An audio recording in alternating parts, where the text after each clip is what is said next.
তুমি অমন করে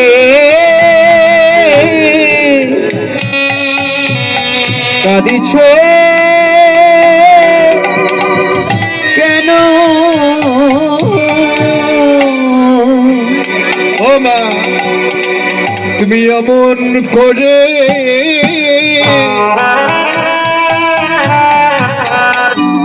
কাঁদিছ কেন?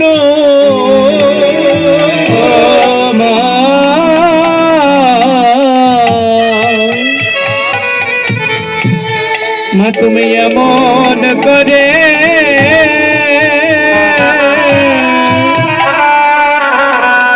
ওরে কাঁদিছ কেন? ও মা এ জগতে যদি কোনো সন্তান মাকে কাঁদায় তাকে সারা জীবন কাঁদতে হয়। মাকে কাঁদিয়ে যত বিদ্বান হোক, যত পণ্ডিত হোক, যত বড় বৈষ্ণব হওয়ার চেষ্টা করুক না কেন,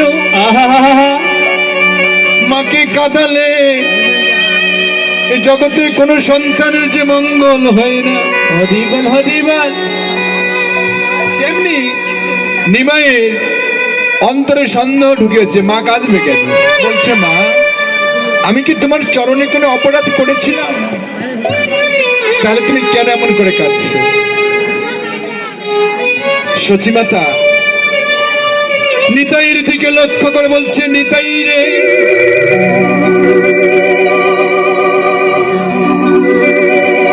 আবার নিমু যখন তোমার শোনে সুরধনী গঙ্গার তীরে খেলতে গিয়েছিল,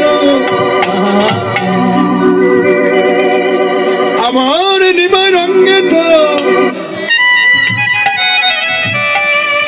কোন ধুলি লাগা ছিল না, ছিল না।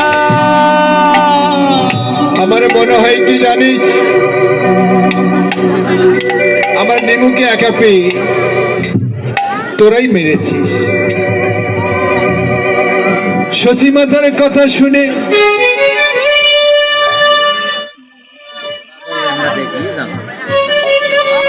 নিতাই বলছে মা,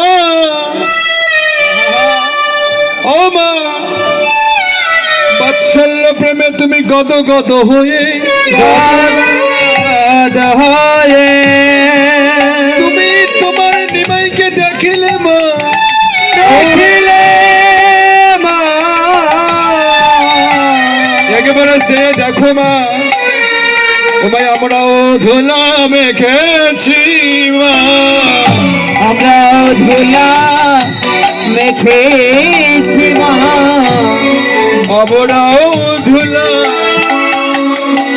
মেখেছি মা, আমরা ধুলা মেখেছি মা।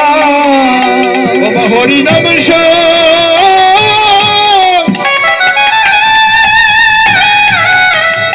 কীর্তনের ধুলা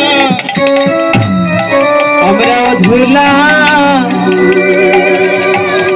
মেখেছি মা, হরি নামে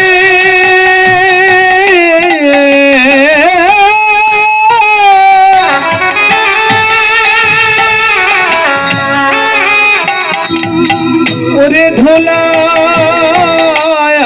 আমরা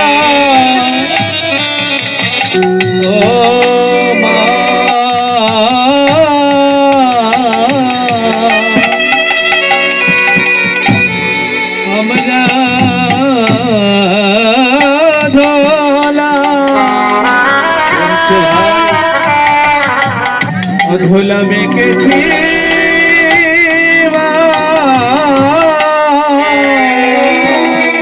দেখ দেখ হরিনাম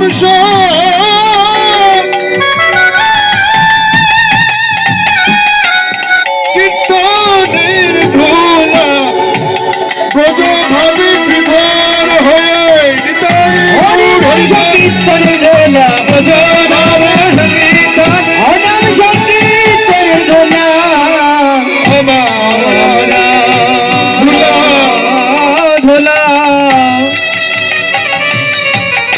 দোলা মেকেছি মা। ও মা, তোর নিমাই কি যেন জাদু জানে মা। সুরধনী গঙ্গার তীরে তোর নিমাইকে জানাই আমরা ধরতে গিয়েছি। ও মা, তোর নিমার কৃপা বলে আমরা হা কৃষ্ণ প্রাণ কৃষ্ণ বলে ধুলাই গড়া গড়ি দিয়েছিলাম।